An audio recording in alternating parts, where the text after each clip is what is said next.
Microsoft recently launched their adaptive joystick. This $30 one-handed controller answers the question, what if Nintendo made a Nunchuk, but more useful and with a USB-C port?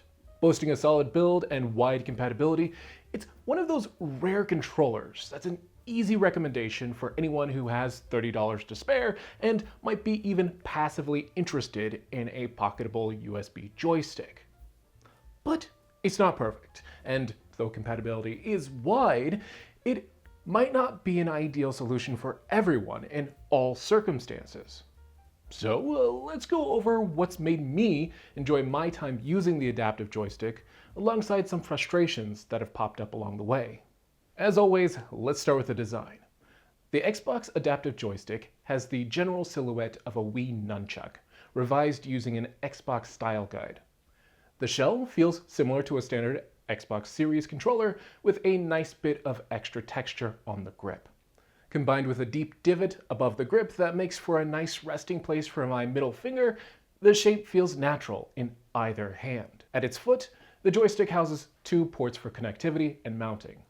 The rotated USB-C port provides power and connectivity, and a nice sleeved 3-meter USB-C to USB-A cable helpfully comes in the box with the joystick. The cable's length has been convenient for using the wired controller while sitting further back from gameplay. Plus, thanks to the rotation of the plug, standard cables seem less strained while hanging off the end of the joystick. The flat heads of most of my USB-C cables also feel a lot more comfortable pressing against my hand while rotated. Microsoft clearly put some thought into this design. Though, I can't imagine most folks' initial gripe about this controller being the lack of wireless connectivity, which I totally understand. I would love to see another version of this controller with Bluetooth, motion, and rumble, even if for a bit more money. Even still, wires do make connecting the controller much easier. I'm also happy to not have another device to keep charged and paired. When I want to use the joystick, I just plug it in and start playing. It's better this way, for me at least. The other port on the joystick is a nifty 1/4-inch port for mounts, stands, and other accessories. That's bound to come in handy for anyone who might need to mount it to, say, a wheelchair or stabilize it on a desk. With my abundance of camera accessories, I even managed to mount it to my phone for a makeshift controller grip. It takes some finessing, or more purposeful parts, to make for a viable setup, but it's an easy demonstration of the creativity enabled by something as simple as including a mounting port on a controller. I dig it so far, and could see plenty of tinkerers having fun with odd use cases in the future. Next, we have the joystick. No surprises here, this is a standard joystick you'd find on most first-party Xbox controllers.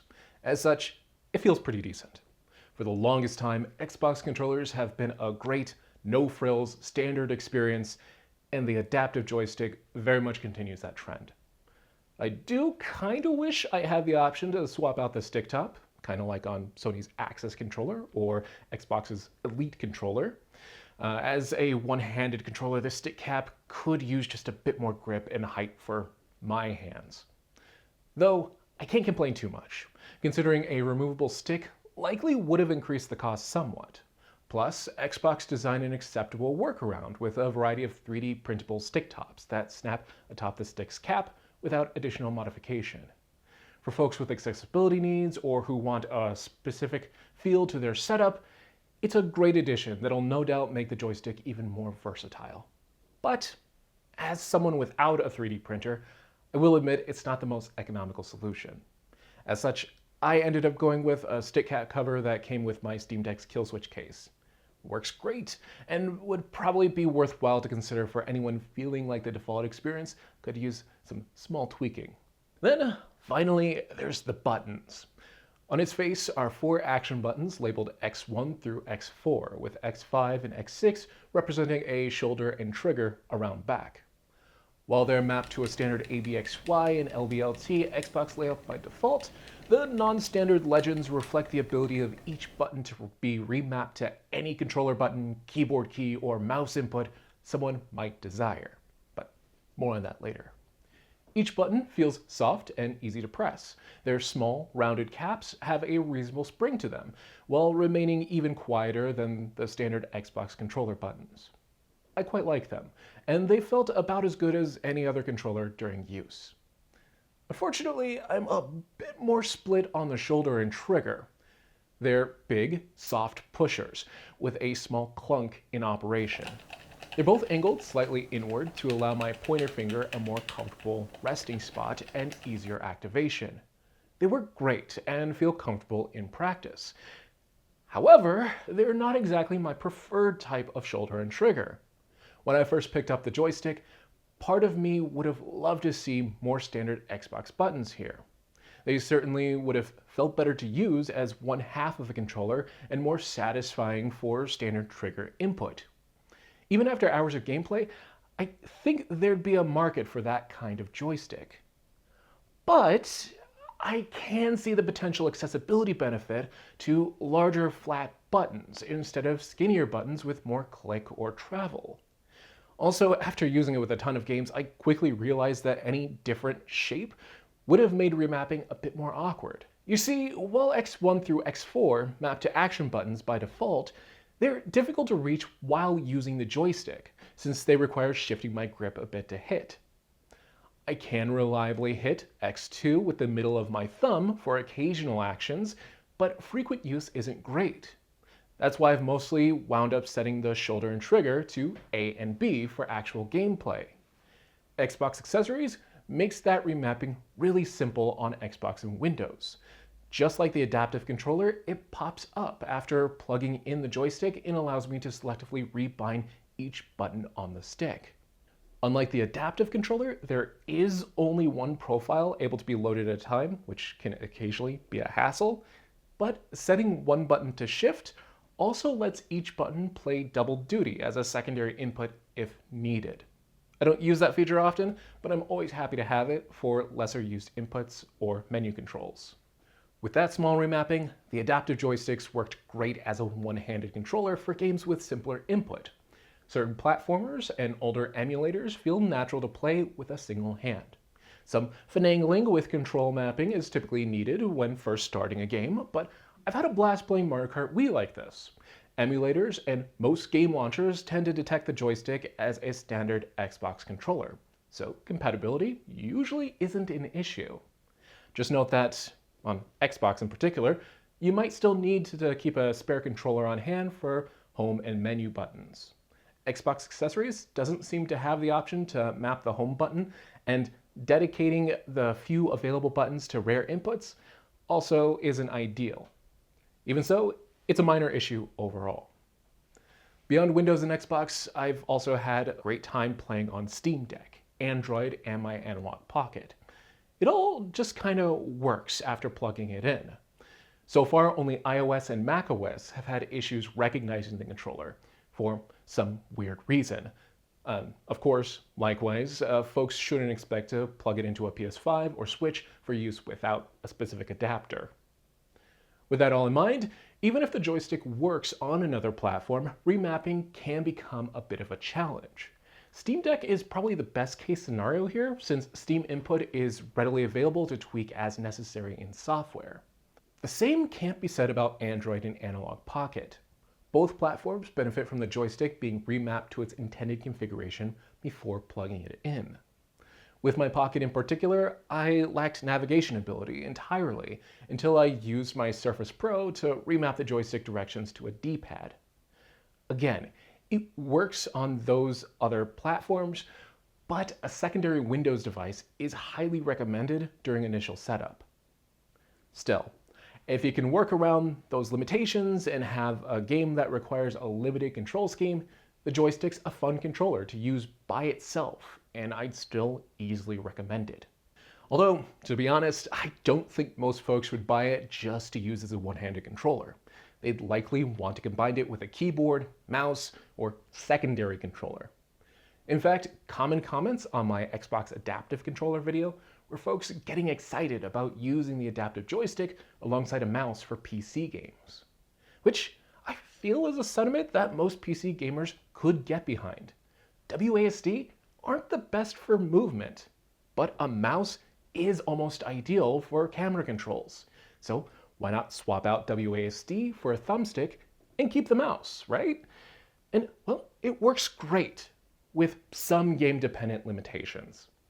With certain Xbox and Game Pass games, I found that mouse controls just weren't recognized. Essentially, if a game doesn't typically support keyboard and mouse or controller input, this setup won't work by default. Given that Nintendo's now pushing for greater split joystick and mouse support on consoles, compatibility might get better over time, but it's neither guaranteed nor confirmed. And then there's also games like Control. For whatever reason, Control doesn't allow for use of both mouse and controller input simultaneously. As a third-person shooter that can get fairly intense, that's not exactly ideal, and I'm not sure it's the only game with a similar limitation. How well a game handles split controls will differ by game and platform. Anyone buying the adaptive joystick just for a setup like this should anticipate needing to put in some additional effort on occasion to make it work correctly. Luckily, most games I've tried have worked without an issue. With the joystick in my left hand for movement and my mouse in my right hand for camera, I had a ton of fun messing around in the Half-Life 2 RTX demo, even if it makes my 3060 feel a bit old. It's surprising how well a split control scheme like this works. Movement while looking felt natural, and it was easy for me to forget that I was even testing a new control scheme. If you pick up a joystick, I highly recommend trying this for yourself. For those sorts of games, the main issue will just be that the split controls cause on-screen prompts to shift between keyboard and controller depending on whether I move the controller or mouse last.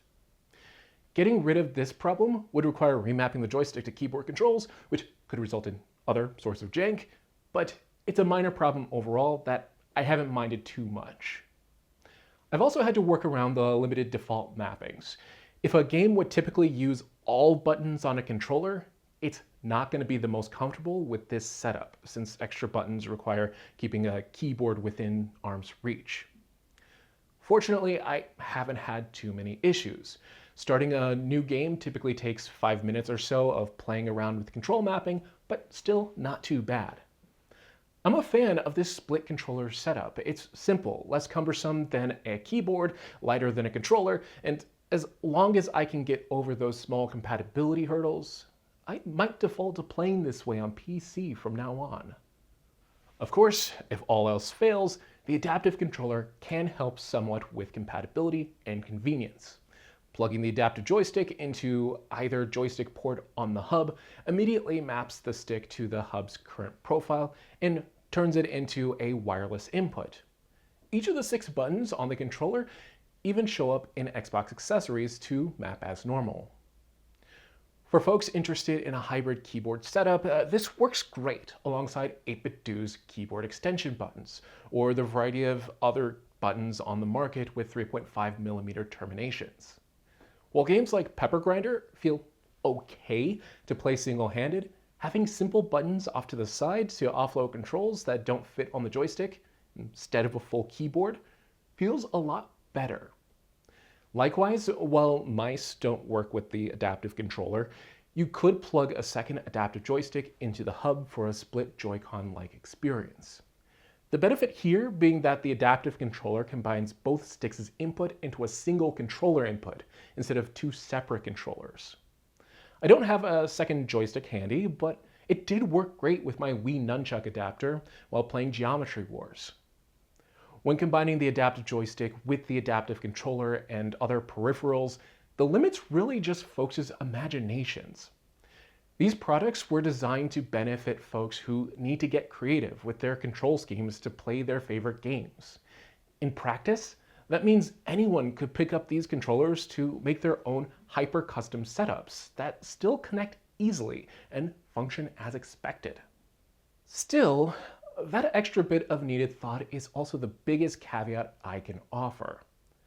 There are plenty of use cases that'll make the joystick plug and play, but it really benefits from a user getting creative and combining it with other input methods or control schemes.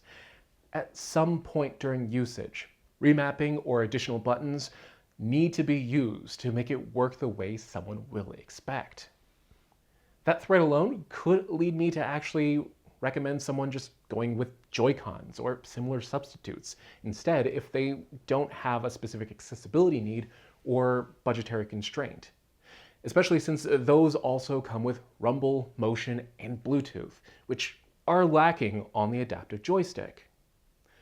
The large saving graces for the adaptive joystick are its ease of use as a compact USB joystick and its $30 price tag. $30 is firmly in the range of an impulse purchase for folks even mildly interested. Meanwhile, it's a ton cheaper than many other USB joysticks on the market, while having a solid, compact build that can easily fit in a pocket for travel. As someone with way too many controllers, the adaptive joystick feels like a utility device for when I need input for a specific use case. But I'm sure many other folks will look at it as an affordable way to get a one-handed controller for their Pokemon games, boost the usability of their adaptive controller, or to test a new control setup that they've been considering but couldn't find a joystick that felt comfortable or reasonable price. And honestly, above all those things, it's just pure fun. There's something freeing about the type of gameplay enabled by such a simple joystick. And I really hope to see similar devices from other manufacturers in the future. Those are my thoughts. Now's the time when I ask for yours. Are you interested in picking up an Xbox adaptive joystick?